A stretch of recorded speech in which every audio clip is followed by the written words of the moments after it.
Breaking news, और breaking news ये है कि फूलपुर और गोरखपुर लोकसभा सीट पर बीजेपी आगे चल रही है। बिहार की अररिया लोकसभा सीट से आरजेडी आगे है, भभुआ से बीजेपी आगे चल रही है। और इन तीनों परिणामों से मुझे कम से कम व्यक्तिगत तौर पर कोई आश्चर्य नहीं हो रहा है। आपको आश्चर्य हो रहा है अमिताभ जी? नहीं, आश्चर्य का विषय अभी के प्रारंभिक रुझानों पे कोई करना मुझे लगता नहीं है कि यह बहुत उपयुक्त होगा, क्योंकि अभी ये बहुत ही आरंभिक रुझान है। और जो मेरी मान्यता है वो ये है कि अब देश में मतदाता जो है वो जातियों के और धर्म के आधार पे वोटिंग का पैटर्न अब बदल रहा है। अररिया की जहां तक बात है, मैं अररिया पे आना चाहता हूं, जहां पर कि जो एनडीए है वो पिछड़ रहा है, ऐसा अभी आरंभिक रुझानों में दिख रहा है। देखिए, अररिया के यदि हम डेमोग्राफी की चर्चा करें, वहां पर क्या स्थितियां हैं, तो उसमें मुस्लिम आबादी जो है वो 6.5 लाख है 17 लाख में, और बाकी की जो आबादी है वो नॉन मुस्लिम है। मैं उसमें अब नहीं जाऊंगा कि दलित कितने हैं और ओबीसी कितने हैं। इसका तो मतलब साफ है, आप अपने आप को कॉन्ट्रेडिक्ट कर रहे हैं, इसलिए क्योंकि आप खुद कह रहे हैं कि जाति और धर्म के नाम पे वोट नहीं पड़ रहे हैं, लेकिन धर्म के नाम पर वोट पड़ रहे हैं अभी, और जाति के नाम पर भी वोट पड़ रहे हैं, इसीलिए आप दलित याद कर रहे हैं। नहीं, बिल्कुल। देखिए दीपक जी, कोई भी व्यवस्था, खास करके भारत में क्रांतियां नहीं हुई हैं, भारत में परिवर्तन होता है। भारतीय समाज जो क्रांति नहीं समझ सकता, तो यहाँ जो परिवर्तन मेरे ख्याल से तो बहुत क्रांतियां हुई हैं। क्रांति बिल्कुल नहीं हुई है, सारे परिवर्तन की लहर है। रानी लक्ष्मीबाई ने 1857 में क्रांति की। नहीं, वो क्रांति नहीं थी, 1857 वो तो उनका विद्रोह था, वो क्रांति नहीं थी, और विद्रोह था वो सत्ता के खिलाफ। मैं यहाँ कहना चाहता हूँ, देखिए, जो भारत में जो राजनीतिक व्यवस्था में परिवर्तन आ रहा है, 70 सालों में जो मानसिकता मुसलमानों की बनाई गई, और उसकी वजह से ये परिवर्तन होगा, वो जादू की छड़ी से नहीं होगा, उसमें ग्रेजुअल चेंजेस आ रहे हैं। और उत्तर प्रदेश में विधानसभा चुनाव में भी मुसलमानों ने भारतीय जनता पार्टी को वोट दिया, लेकिन मैं अब कहना चाहता हूं, जैसे 6.5 लाख मुसलमानों की बनाई गई, और उसकी वजह से ये परिवर्तन होगा, वो जादू की छड़ी से नहीं होगा, उसमें ग्रेजुअल चेंजेस आ रहे हैं। और उत्तर प्रदेश में विधानसभा चुनाव में भी मुसलमानों ने भारतीय जनता पार्टी को वोट दिया, लेकिन मैं अब कहना चाहता हूं, जैसे 6.5 लाख वोटर हैं अररिया में, और 6.5 लाख वोटर मुस्लिम में भी आपको क्या लगता है सारी महिलाएं मुस्लिम वोटे जो है वो सिर्फ यूपीए के साथ जाएंगी, आरजेडी के साथ जाएंगी? नहीं जाएंगी। उनको जितना न्याय मिला है इस एनडीए के सरकार में, नरेंद्र मोदी जी के नेतृत्व में, उनको जैसे ट्रिपल तलाक पे सुरक्षा दी गई है, या उनको बहुत सारी ऐसी चीजों में एक सुरक्षा वोट ने दिया, आपने कहा नहीं। हमारा स्टैंड वहां पर क्या था, जो सरकार का स्टैंड भी बहुत इंपॉर्टेंट होता है, और उसके ऊपर में फिर जो पार्लियामेंट में बिल आया है वो भी सरकार की जो एकजुटता और उसका इच्छा शक्ति दर्शाता है। देखिए, ये जनता मूर्ख नहीं है, और जो दुर्गति मुसलमान महिलाओं की लगातार रही है इस्लाम के नाम पे, मैं कहता हूं अब उसको बदलाव का संकेत है। और 6.5 लाख मुसलमानों में भी ऐसा नहीं है कि अब पुरानी स्थितियां रह गई हैं, मुसलमानों में भी बहुत जातियां हैं, लेकिन मैं भारत के हित में कहना चाहता हूं कि वो विचारधारा पे जरूर वोट करें, लेकिन इसलिए वोट नहीं करें क्योंकि वो मुस्लिम हैं या हिंदू हैं। वहां लेकिन 6.5 लाख मुस्लिम हैं आज भी अररिया में, और वहां पर आपने जैसा अपने प्रिल्यूड में कहा कि वहां अररिया में जो स्वर्गीय तस्लीमुद्दीन जी, जिनकी सिंपैथी वोट पे उनके पुत्र सरफराज जी चुनाव लड़ रहे हैं, उनकी कितनी वहां पर छवि है, ऐसी है। वो बाहुबली तो जैसे जिसको कह सकते हैं कि बहुत ही शिष्ट भाषा में कहते हैं, लेकिन उनकी जो दबंगई है, उस दबंगई के आगे भी कई बार स्थानीय प्रशासन झुक जाता है, लेकिन इस बार ऐसी बात नहीं है। और जो हो सकता है कि जो प्रारंभिक रुझान आ रहे हैं वो उन नतीजों पे के तरीके से आ रहे हैं जिसमें कि वो सरफराज जी के बहुत ही गढ़ वाली स्थितियां होंगी, जो मुझे नहीं पता है। लेकिन मैं आज भी आश्वस्त हूं, आश्चर्य तब होगा जब आप लोगों को लगेगा कि अररिया में भी, यही मैं आपको कहना चाहता हूं, मुझे आश्चर्य तब होगा, आप लोगों के चेहरे पे दिखेगा तब, क्योंकि शक्ति जी, आप एग्री करते हैं अमिताभ जी से? जी ऐसा है दीपक जी, प्रारंभिक रुझान है, सबको पता है, लेकिन इन्होंने कहा कि हम धर्म और जाति की राजनीति नहीं करते, लेकिन 6.5 लाख मुस्लिम मतदाताओं का नाम गिरा करके ये तो धर्म और जाति की राजनीति को इन्होंने एक तरफ से मुहर लगा दी। ये आप लोगों ने किया ना? एक बात कह रहा हूं, ये प्रारंभिक रुझान है। और दूसरी बात मैं स्पष्ट तौर पर कहना चाहता हूं कि हो सकता है कि फूलपुर और गोरखपुर में भी इनकी जो प्रारंभिक रुझान है वो बदल जाएंगे, और बदल जब जाएंगे तो इनको सच का जो है सामना हो जाएगा इनसे। देखिए, देश की जनता एक बार मन में बना लिया है कि किसी भी परिस्थिति में अब इस देश को जुमले वाली सरकार नहीं चाहिए, धार्मिक उन्माद वाली सरकार नहीं चाहिए, रोजगार का वादा कर करके पलट जाने वाली सरकार नहीं चाहिए, नोटबंदी के नाम पर देश की अर्थव्यवस्था को तार तार कर देने वाली सरकार नहीं चाहिए। तो ये सारी चीजें निश्चित तौर पर जनता के मन में है और उसका प्रकटीकरण उपचुनावों में एक साफ साफ दिख भी रहा है। चाहे आप राजस्थान का ले लें कि तो जहां जहां धीरे धीरे जनता ने मन बना लिया कि जनता को कुछ हासिल नहीं हो रहा इस देश की जो वर्तमान हुकूमत है, उज्ज्वला योजना की बात खाली करते हैं, ये मुद्रा योजना की बात करते हैं, लेकिन मुद्रा कितना इन्होंने किया इस बात को स्पष्ट तौर पर देश की जनता जानती है। कितना मुद्रा देश का ये लेकर के देश से बाहर चला दिया नीरव मोदी जैसे लोगों के साथ, विजय माल्या जैसे लोगों के साथ। तो ये हालात इनकी है। मेरी आवाज जा रही है दीपक जी? बिल्कुल जा रही है सर, लेकिन अब आप भटक रहे हैं। बिहार से आगे आप इंटरनेशनल बातों पे चले गए, नेशनल बातों पे आ जाते हैं और सीधे चलते हैं बीजेपी दफ्तर। हमारे सहयोगी लखनऊ से जुड़े हैं अरविंद चतुर्वेदी। अरविंद, क्या अपडेट मिल रही है आपको? देखिए दीपक जी, भारतीय जनता पार्टी के लोग इस बात को लेकर आश्वस्त हैं कि जीत उनकी होगी। बड़ा सवाल है कि मार्जिन कितना होगा, क्योंकि केशव प्रसाद मौर्य जो है वो 3,12,000 के आसपास के वोटों से जीते थे और योगी आदित्यनाथ भी 3 लाख से ज्यादा वोटों से जीते थे। अब इनके लिए महत्वपूर्ण यह है क्योंकि योगी आदित्यनाथ की सरकार 1 साल पूरा करने जा रही है।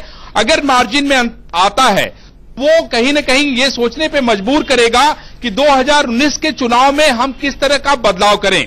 वहीं बहुजन समाज पार्टी और समाजवादी पार्टी को यह देखना बेहद महत्वपूर्ण है, क्योंकि बसपा ये जानना चाहती है कि उसके वोटों का ट्रांसफर हो पा रहा है या नहीं हो पा रहा है। आगे अगर हम गठबंधन करेंगे तो उसका क्या परिणाम होगा। लेकिन दीपक जी, अगर आप देखें कि किस तरीके से गोरखपुर में Nishad, Peace Party, Samajwadi Party, Bahujan Samaj Party, ये जो चारों का गठबंधन है वो इतना आसान नहीं है और जिस तरीके से वोटों का परसेंटेज कम हुआ है वो बेहद महत्वपूर्ण है। फूलपुर में एक नई बात सामने आई है कि 61,000 नए मतदाता जो है जुड़े हैं, तो ये सारे जो फैक्टर हैं वो कहीं न कहीं बेहद अहम रोल अदा करने का काम करेंगे।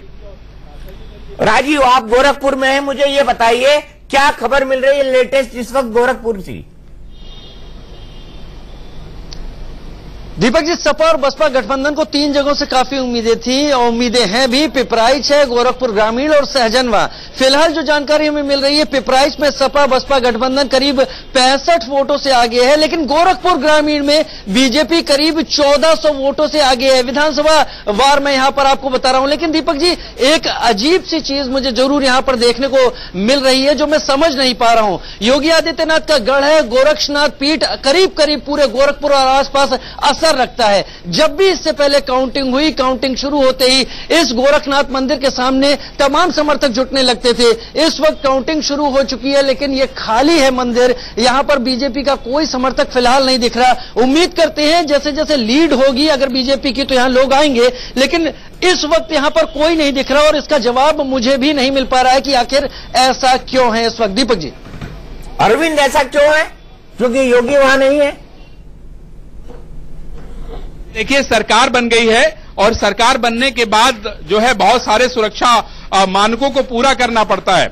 दूसरी महत्वपूर्ण बात, आपने जैसा कहा कि योगी आदित्यनाथ इस समय लखनऊ में है और लखनऊ से ही सारी राजनीतिक परिदृश्य पे नजर रखे हुए हैं और जिस तरीके से योगी आदित्यनाथ का अगर उनकी हम बात माने तो वो ये जानना चाहते हैं कि आखिर हमारी लीड कितनी हुई।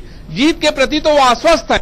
हम लोगों ने इधर हाल में जो भी बातचीत की उसमें उन्होंने ये कहा कि जीत तो हमारी ही होगी, लेकिन वो लीड कितनी होगी ये बेहद अहम है दीपक जी, और यही बहुत सारी चीजें तय करेगी क्योंकि इनका भी 1 साल पूरा हो गया है और 2019 का जो लोकसभा का चुनाव होना है उसमें भी इनको जाना है। तो ये बहुत महत्वपूर्ण है। जो कुछ भी इस चुनाव में होगा वो आगे कहीं न कहीं अरविंद, एक बड़ी खबर आ रही है। प्रवीण निषाद जो है एसपी और बीएसपी के उम्मीदवार, उन्होंने ईवीएम पर सवाल उठाए हैं। ईवीएम पर सवाल उठाने का मतलब उनकी हार तय है, मानते हैं यहाँ पे? निश्चित रूप से देखिए सर, सवाल यह है कि अगर इस तरह की चीजें होंगी तो इस तरह के सवाल विपक्षी उठाएंगे। इसके पहले भी बहुजन समाज पार्टी, समाजवादी पार्टी और बाकी जो कांग्रेस, इवन सभी लोगों ने हार जब हुई तो ईवीएम पे सवाल उठाया। तो ये तो तय है कि भाई हार होनी है, ये भारतीय जनता पार्टी के लोग कह रहे हैं, लेकिन वो हार कितनी बड़ी होगी, अंतर कितना होगा, इसका हमें थोड़ा और इंतजार करना पड़ेगा। चलिए सुशील के पास चलते हैं, गोरखपुर से हमारे साथ सीधे जुड़े हुए हैं। सुशील, क्या मामला हुआ है प्रवीण निषाद के साथ? देखिए दीपक जी, यहाँ पे जो प्रवीण निषाद है, सपा बसपा प्रत्याशी हैं, उन्होंने अभी आरोप लगाया, बाहर निकलते उन्होंने मीडिया के सामने ये बात कही है कि अंदर जहां स्ट्रांग रूम है वहां पे पर्यवेक्षक के साथ ही एक एक जो प्रत्याशी के एजेंट है या प्रत्याशी के जो समर्थक है वो वहां रहेंगे। उनके सामने वो जो ईवीएम निकल करके स्ट्रांग रूम से आएगी और बूथ तक टेबल तक पहुंचेगी, तो वहां से उन लोगों को हटा दिया गया था। इस विरोध को लेकर के वो बाहर आए हैं और उन लोगों ने आरोप लगाया। साथ ही यहाँ तुरंत सूचना आयोग को भी उन्होंने लिखा और यहाँ पे जिलाधिकारी से भी उन्होंने शिकायत की कि जो जहाँ पे थे उनको वहां पे तत्काल वहां पे भेजा जाए, बैठाया जाए, नहीं तो फिर कहीं ना कहीं हम ये मानेंगे कि जो 1998 में जमुना निषाद जी के साथ हुआ था वही इस बार फिर दोहराने के लिए प्रशासन लगा हुआ है। जी, तो अभी काउंटिंग शुरू हो चुकी है क्या? नहीं, इस वक्त की सबसे बड़ी खबर, फूलपुर से समाजवादी पार्टी आगे हुई। विवेक, आपका यही आकलन था, अनुज सर आपका भी यही आकलन था? क्योंकि फूलपुर ये ऐसी जो आज 3 सीटें उनमें ऐसी सीट है जो भाजपा पूरे इतिहास में केवल सन 2014 में मोदी लहर में जीती है। और विधानसभा के जब चुनाव होते हैं तो उस समय सपा और बसपा के कुल वोट मिलकर के भाजपा के वोटों से अधिक हो जाते हैं। इसलिए वो लगा था कि यहां पर यदि बसपा के वोट ट्रांसफर होते हैं तो बहुत टफ फाइट होगी और बीजेपी यदि पिछड़ जाए तो मुझे हैरानी नहीं होगी। ये मैंने आपसे पहले कहा था। इसमें एक और बहुत इंपॉर्टेंट फैक्टर यह है कि फूलपुर में पिछली बार 50.16% वोट पड़ा था टोटल वोट। इस बार 37.4 यानी कि करीब 12.5% वोट कम पड़ा है। और कहा यह जा रहा है कि ग्रामीण अंचल के लोगों ने आगे बढ़ के वोटिंग की है, जिसमें कि पटेल, बिंद और मुसलमान वोटर बहुत ज्यादा संख्या में हैं। तो एक कारण उसका हो सकता है कि अभी शुरुआती ट्रेंड में हमको दिख रहा है कि एसपी और बीएसपी का जो जॉइंट कैंडिडेट है वो आगे है। लेकिन दीपक, इसमें एक चीज मैं और जोड़ना चाहूंगा कि कांग्रेस का रोल इस पूरे इलेक्शन में उत्तर प्रदेश के मुझे नहीं समझ में आया। पिछले चुनाव में कहा गया था, नहीं समझ आया, कांग्रेसियों को भी नहीं समझ आया कि उन्होंने क्या रोल निभाया है। 5 से 6% जो कांग्रेस से वोट हुआ करते थे, जिसमें ये कहा गया था कि अखिलेश और राहुल के लिए इनका साथ यूपी पसंद है, इस बार ऐसा क्या हुआ कि साथ एक दूसरे को पसंद नहीं आया? क्योंकि वो समझ ही नहीं पाए क्योंकि अगर ये भी साथ में मिलकर लड़े होते तो शायद इस सीट पर इस समय नतीजे कुछ और चौंकाने वाले होते। अनुज जी, आपको मुझे एक कारण ये लगता है कि कांग्रेस 2019 के लिए अपने नेतृत्व में गठबंधन बनाना चाहती है और इसीलिए वो क्रिपल करके रखना चाहती बाकी पार्टियों को अपने राज्यों में कि अब देखो हमारे 2-3-4% का भी बहुत महत्व है, इसलिए हमारे साथ ही मिलके चलो, तभी कुछ हो पाएगा। लेकिन यूपी में beggars can't be choosers. Deepak ji, मैं आपसे कहना चाहूंगा कि आपकी 2 सीटें हैं कुल 80 में से, तो आप वहां पर डिक्टेट नहीं कर सकते हैं टर्म्स। समाजवादी पार्टी और बीएसपी दोनों का वोटिंग परसेंटेज आपसे बहुत ज्यादा है। हालांकि बीएसपी को पिछले चुनाव में कोई भी सीट नहीं सपा और बसपा को सीटें अधिक वो देंगे, लेकिन नेशनल पॉलिटिक्स में आकर के फिर आप किसी और को प्रधानमंत्री बनाने के चक्कर में ना पड़े, इसके लिए कांग्रेस प्रेशराइज करेगी। नहीं तो कौन, राहुल गांधी को लगता है आप मान लेंगे? मानना पड़ेगा, जो कांग्रेस का अध्यक्ष होगा उसको ही प्रधानमंत्री मानना होगा। यही कांग्रेस चाहती है, यही कांग्रेस चाहती है और इसी बात पर यह गठबंधन बिखरेगा, आपको नहीं लगता? अभी कहना मुश्किल है, चुनावी नतीजों के बाद वो बात निकल करके आ पाएगी। यदि कांग्रेस भाजपा से सीधी टक्कर वाली जो 175 के आसपास लोकसभा सीटें हैं उनमें वो 65-70 सीटें जीत लेती है तो शायद 100 के आसपास तक कांग्रेस पहुंच रही होगी। और वैसी स्थिति में कांग्रेस को नजरअंदाज कर पाना, राहुल गांधी को नजरअंदाज कर पाना किसी भी विपक्षी पार्टी के लिए संभव नहीं होगा। मैं आपके पास आऊंगा। फूलपुर से हमारे संवाददाता संदीप तिवारी पैच है हमारे साथ। संदीप, बताइए फूलपुर में इस वक्त क्या चल रहा है, कहां से आगे हुए हैं एसपी उम्मीदवार? फूलपुर से जो प्रथम चरण की मतगणना है वो समाप्त हो चुकी है, जिसमें जो समाजवादी पार्टी और बसपा के समझौते के कैंडिडेट है नागेंद्र सिंह पटेल, वो 14 से 99 वोटों से जो है बढ़त बनाए हुए हैं।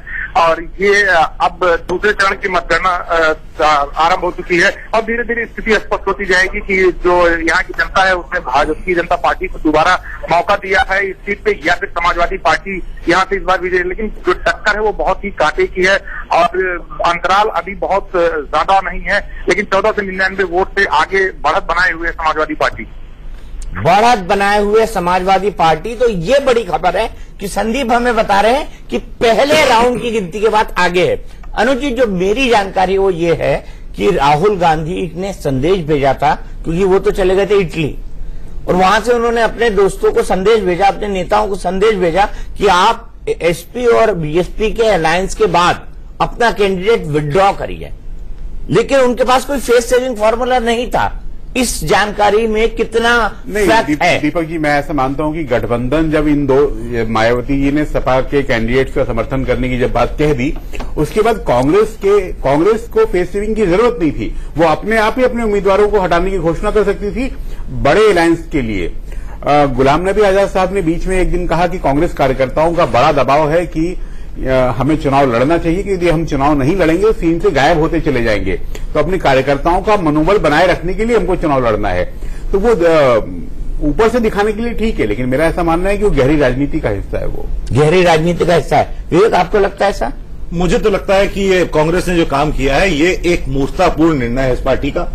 अगर आपको 2019 में एक अलायंस स्टिच करना है तो उसकी शुरुआत यहीं से हो रही थी, लेकिन आपको लगा कि बीएसपी और एसपी साथ आ गए, हम अकेले लड़ते हैं, एकला चलोरे करते हैं और हमें कुछ मिल जाएगा इससे, लेकिन इससे विपक्ष का भी नुकसान होगा कुल मिला के, और इनकी जो फजीयत होनी वो तो होगी। अरविंद, आपको जोड़ना चाहते हैं इसमें?